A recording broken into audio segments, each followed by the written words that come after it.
আমি জানতাম এই সন্তানের বাবা আমি না।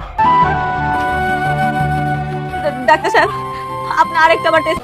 যার সন্তান এই যদি স্বীকার না করে, আমি সমাজে মানুষের কি করবো?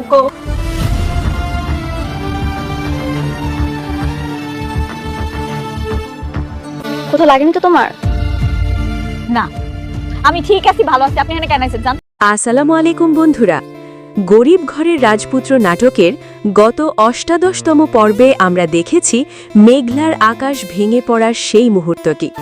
ডিএনএ টেস্টের রিপোর্ট যখন নেগেটিভ এলো, তখন অনিকের নিষ্ঠুর অপবাদ যেন মেঘলার চরিত্রে কালি লেপে দিল। কিন্তু বন্ধুরা, ধারকা তো কেবল শুরু। আজকের ভিডিওতে আমি আপনাদের জানাবো ১৯তম পর্বে মেঘলা কি শেষ পর্যন্ত এই জঘন্য ষড়যন্ত্রের জাল ছিঁড়তে পারবে, নাকি অনিকের ভুল বুঝাবুঝিতে মেঘলার জীবন হবে আরও বিষাদময়। আর ডক্টরের সেই টাকার লোভে করা ভুল রিপোর্টের সত্য কি সবার সামনে আসবে? সব জানতে ভিডিওটি শেষ পর্যন্ত দেখুন। বন্ধুরা, ১৯তম পর্বে আমরা দেখতে পাব ডক্টরের সেই চরম বিশ্বাসঘাতকতা। রাতুল যে ২ লক্ষ টাকার বিনিময়ে ডিএনএ রিপোর্ট বদলে দিয়েছে, সেই সত্যটি অনিকের অগোচরেই থেকে যাবে। অনিক যখন ডিএনএ রিপোর্ট হাতে পেয়ে মেঘলাকে সবার সামনে চরিত্রহীন অপবাদ দিয়ে তাড়িয়ে দিতে চাইবে, তখন যেন মেঘলার পায়ের নিচের মাটি সরে যাবে।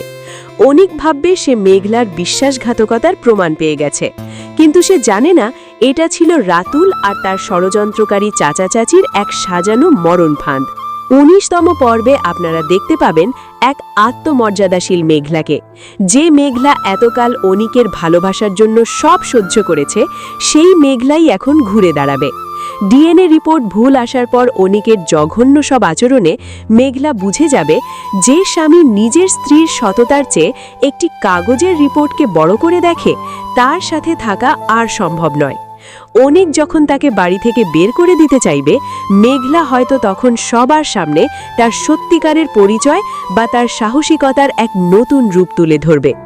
অন্যদিকে ধূর্ত রাতুল এখন জয়ের আনন্দে আত্মহারা। সে অনিকের দুর্বলতার সুযোগ নিয়ে তাকে মেঘলার বিরুদ্ধে পুরোপুরি বিষিয়ে দিচ্ছে। তবে ১৯তম পর্বে দেখা যেতে পারে সেই অসাধু ডক্টর অনুশোচনা বা অন্য কোনো কারণে নিজের ভুল স্বীকারের ইঙ্গিত দিতে পারে। সাব্বির ধরা পড়ার ভয় থাকলেও রাতুল এখন মরিয়া হয়ে অনিককে মেঘলার থেকে আলাদা করে তার সম্পত্তি গ্রাস করার নতুন আইনি জাল বুনছে। সবচেয়ে বড় চমক থাকছে মেঘলার এক চূড়ান্ত সিদ্ধান্তে। ১৯তম পর্বে আমরা দেখব মেঘলা হয়তো অনিককে ছেড়ে নিজের আত্মসম্মান নিয়ে একা চলার পথ বেছে নেবে। তার স্পষ্ট কথা, যে স্বামী নিজের সন্তানের পিতৃত্ব নিয়ে ডক্টরের কেনা রিপোর্টের উপর নির্ভর করে, সেই স্বামীর কোনো অধিকার নেই আমার সন্তানের বাবা হওয়ার। মেঘলার এই কঠোর রূপ অনিককে মানসিকভাবে বিধ্বস্ত করে দেবে, কারণ সে অবচেতন হলেও মেঘলাকে এখনো ভালোবাসে। বন্ধুরা, অনিককে সময়ের থাকতে রাতুলের এই ষড়যন্ত্র বুঝতে পারবে, নাকি মেঘলা এবার সত্যিই অনিকের জীবন থেকে চিরতরে হারিয়ে গিয়ে তাকে তার ভুলের প্রায়শ্চিত্ত করতে বাধ্য করবে?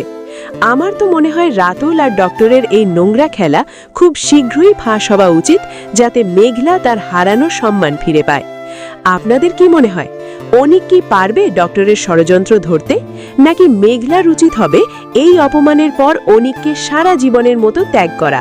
ঝটপট কমেন্ট করে আপনার মূল্যবান মতামত জানান। আর ১৯তম পর্বের প্রতিটা মুহূর্তের আপডেট সবার আগে পেতে আমাদের চ্যানেলটি সাবস্ক্রাইব করে সাথেই থাকুন। দেখা হবে পরবর্তী ভিডিওতে। আল্লাহ হাফেজ।